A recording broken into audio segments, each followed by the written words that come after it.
Yeroon si argue onnen ko gamahun gagabi bare dinni ilkan ke akkadu bari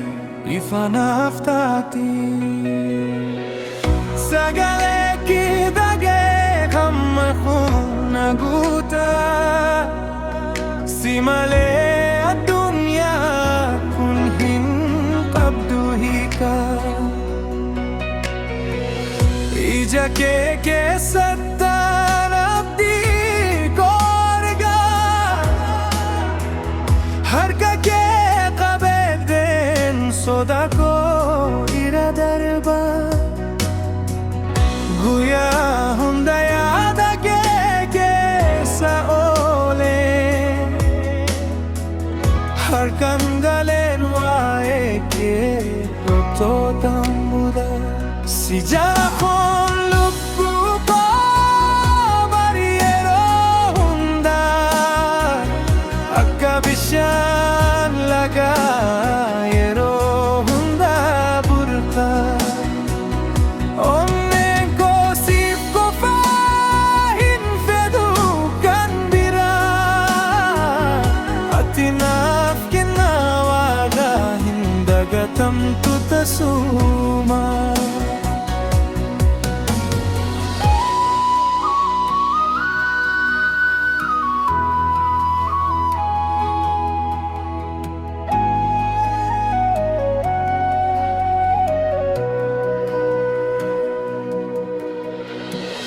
halkan yada kenchi se nurjile lakka abula maka ke wame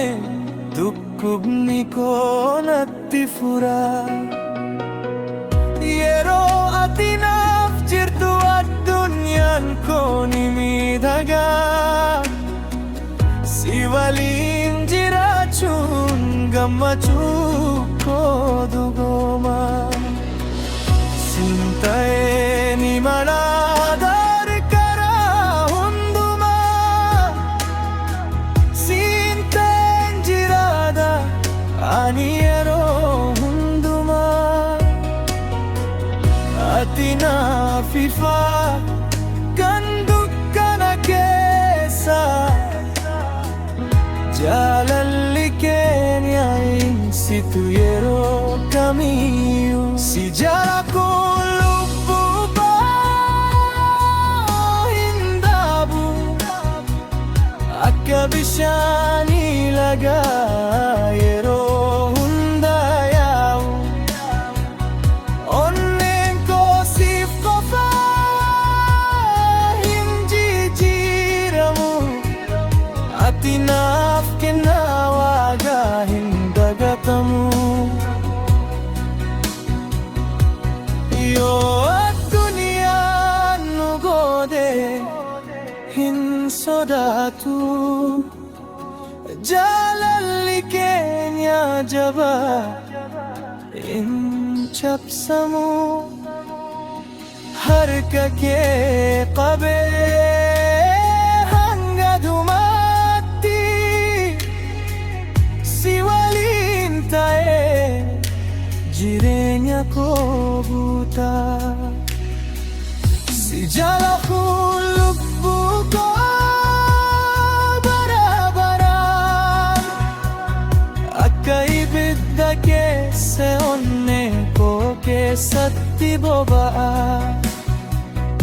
ati anaaf qofa ani siif qofa jalalli kenya hinda